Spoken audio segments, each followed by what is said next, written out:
Welcome back, guys.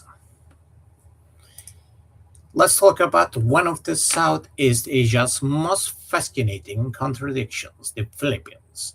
This is a country that should be dominating the region.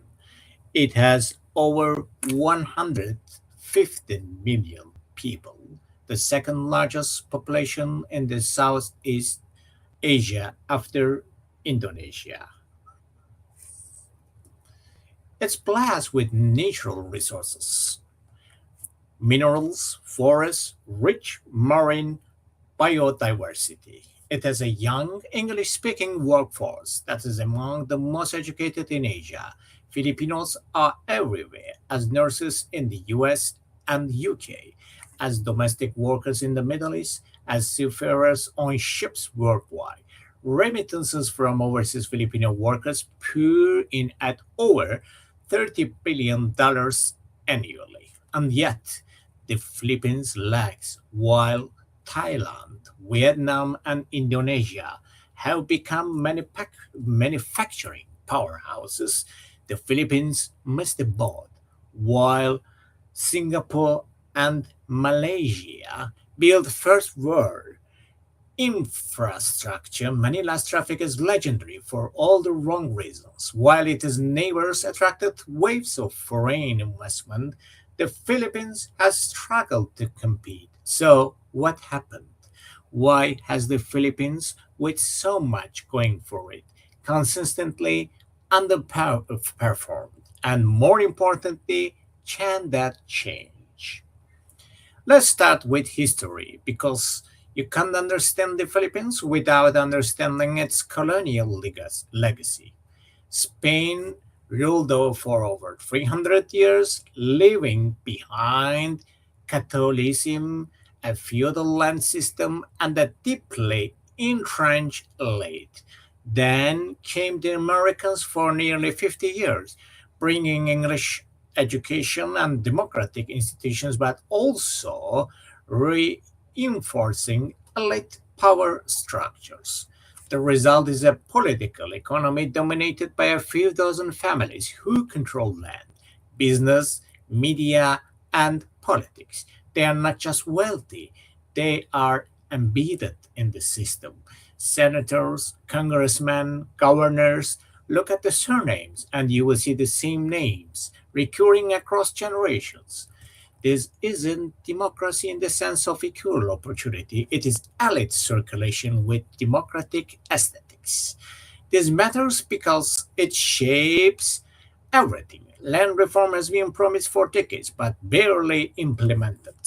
Too many powerful people benefit from the status quo. Sorry. Infrastructure projects get mirrored in political infighting and corruption. Economic policies serve elite interests more than national development. The Philippines has democracy, but it's a democracy that's been captured.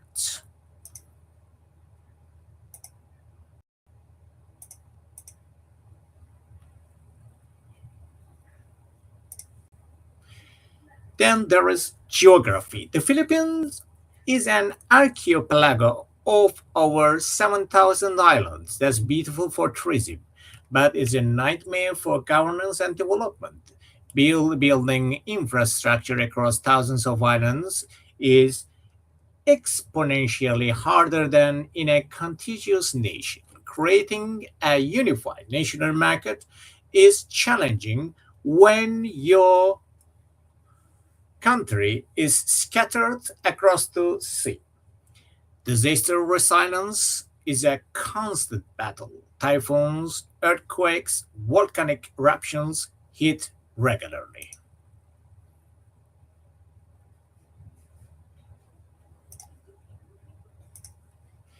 But let's be clear, geography is a challenge, not an excuse.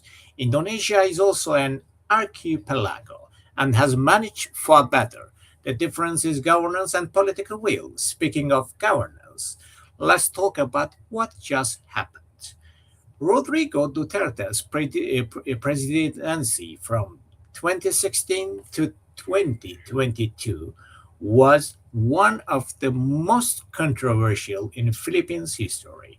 His war on drugs killed thousands. Human rights groups say tens of thousands. His pivot towards China and cooling of relations with the US appended decades of foreign policy. His strongman rhetoric and disregard for democratic norms alarmed observers. And yet, he was popular. Domestically, many Filipinos saw him as finally getting things done, as standing up to elites and criminals, as prioritizing Filipino interests over Western approval. His approval ratings remained high throughout his term. That disconnect between international condemnation and domestic support tells you something important about Philippine politics. What plays well abroad and what plays well at home are often very different things. Now there is Ferdinand Marcos Jr., yes, the son of the, let's say, dictator or maybe not dictator, who ruled the Philippines from 1965 to 1986 and was overthrown in the People Power Revolution. Marcos Jr. won the presidency in 2022 in a landslide. His running mate, Sara Duterte, Rodrigo's daughter, the two most controversial political dynasties in recent Philippine history, now running the country together. To outside observers, this is baffling. How does the son of a dictator whose family looted billions from the country win an election? But this is where understanding Philippine politics matters. Marcos Jr. ran on nostalgia, a vision of his father's era as a time of order and infrastructure development, conveniently forgetting the martial law, the killings, the corruption. He had massive social media support, arguably the most sophisticated digital campaign in Philippine history. And crucially, enough time had passed the younger voters didn't remember the dictatorship firsthand. So what's happening now under Marcos Jr.? Interestingly, a major foreign policy shift. While Duterte cozied up to China, Marcos Jr. has swung back towards the US. He's allowed expanded US military access to Philippine bases. This matters enormously for regional geopolitics. But here is the thing about the South China Sea disputes. They put the Philippines in an impossible position. China is economically powerful and geographically close. You can't ignore your neighbors. Now, let's talk about the economy because this is where the Philippine story gets really interesting. For years, the narrative was stagnation and missed opportunities. But something has been changing over the past 2 decades. The business process outsourcing industry, call centers, back office operations, IT services has exploded. The Philippines is now one of the world's largest BPO destinations, employing over a million people. Why? English proficiency, cultural affinity with the West, especially the US, lower cost than Western countries, and a large pool of educated workers. When you call customer service for an American company, there is a good chance you are talking to someone in Manila or Cebu.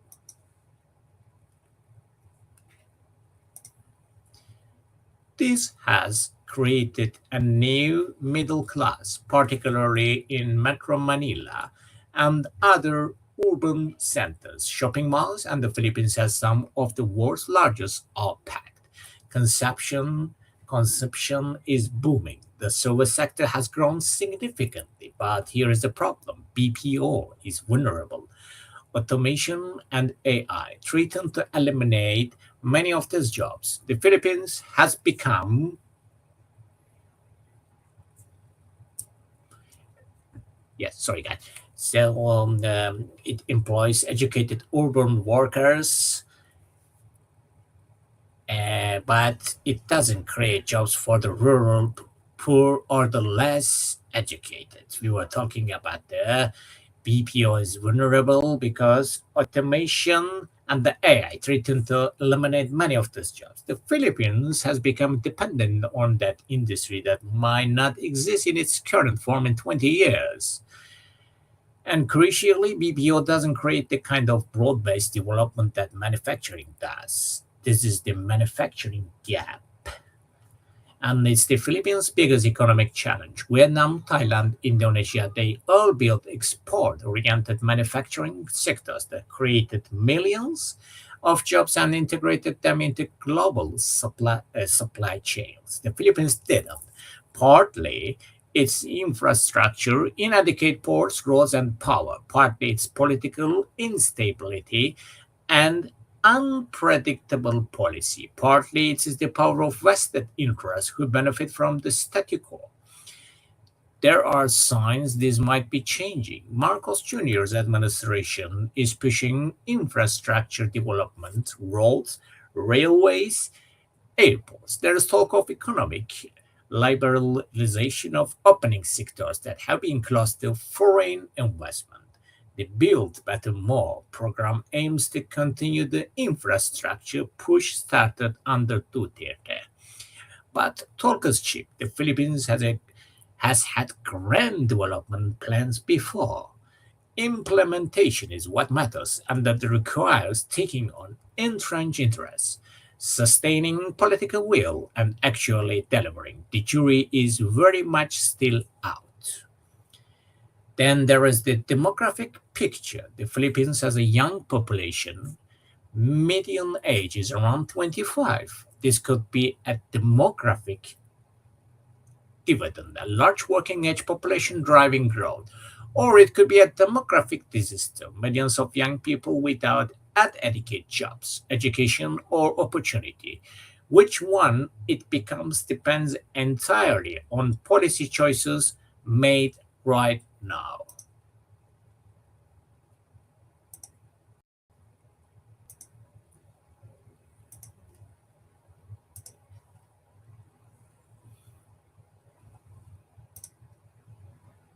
Education is critical here, and it's a mixed picture.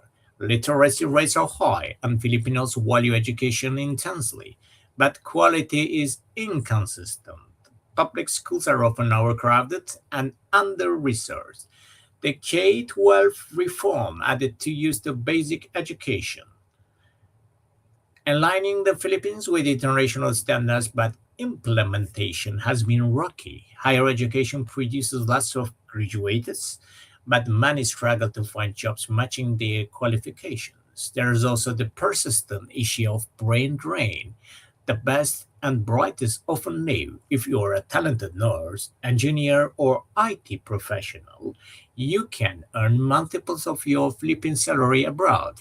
Remittances are great for families and the balance of payments, but the country loses the human capital it invested in educating these people. It is a subsidy to richer countries. Subsidy. And we can talk about the Philippines without talking about inequality and poverty. While there is a growing middle class in urban areas, millions remain in poverty. Rural areas lag far behind cities. Mindanao, the large southern island, has faced decades of conflict between the government and various insurgent groups.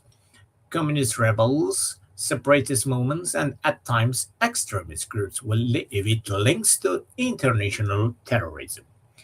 The Bangsamoro Autonomous Region in Muslim Mindanao, established in 2019, is an attempt to address decades of grievance and conflict through autonomy. It's a bold experiment, but it is fragile. Economic development hasn't kept pace with political agreements. If it fails, the consequences could be severe. Climate change adds another layer of vulnerability. The Philippines is one of the world's most disaster prone countries. Super typhoons hit regularly. Haiyan in 2013 killed over 6,000 people and displaced millions. Rising sea levels threaten coastal communities. Changing weather patterns affect agriculture. The country needs massive investment in resilience and adaptation, but resources are limited.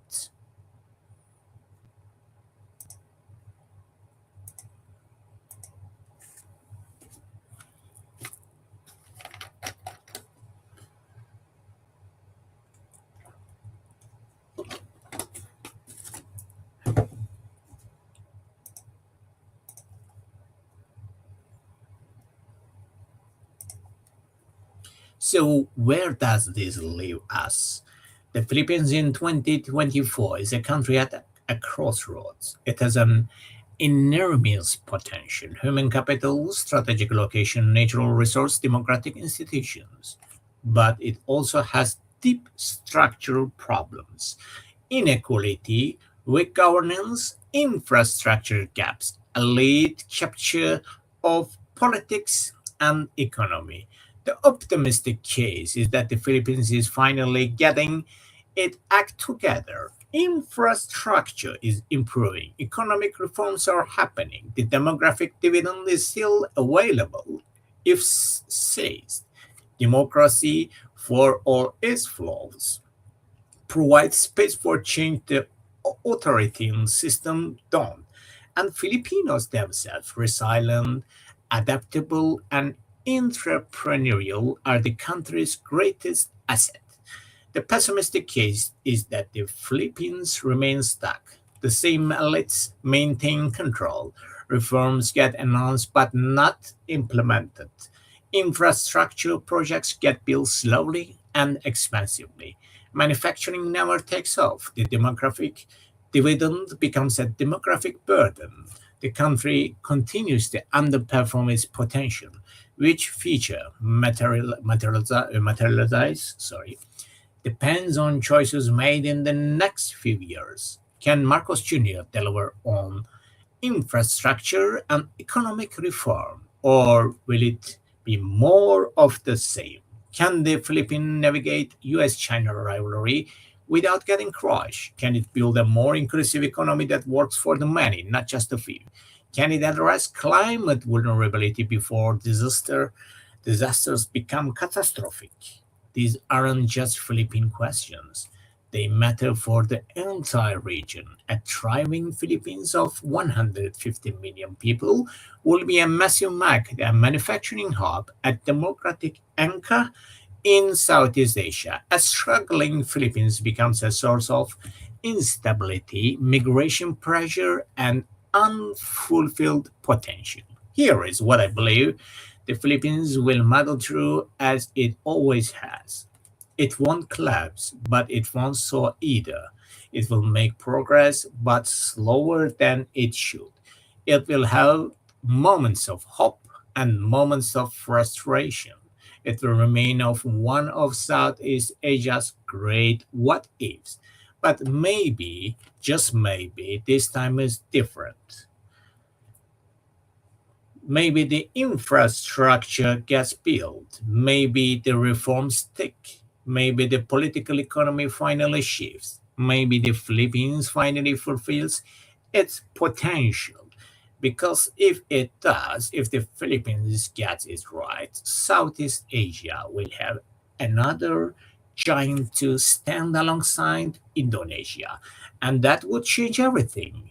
The Philippines isn't a lost cause, it's potential waiting to be unlocked. The question is, who has the key and will they finally use it?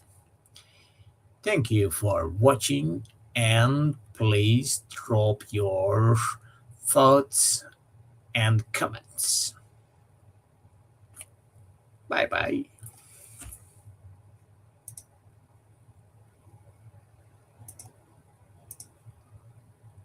Until next time, see you later, guys. Thanks for watching.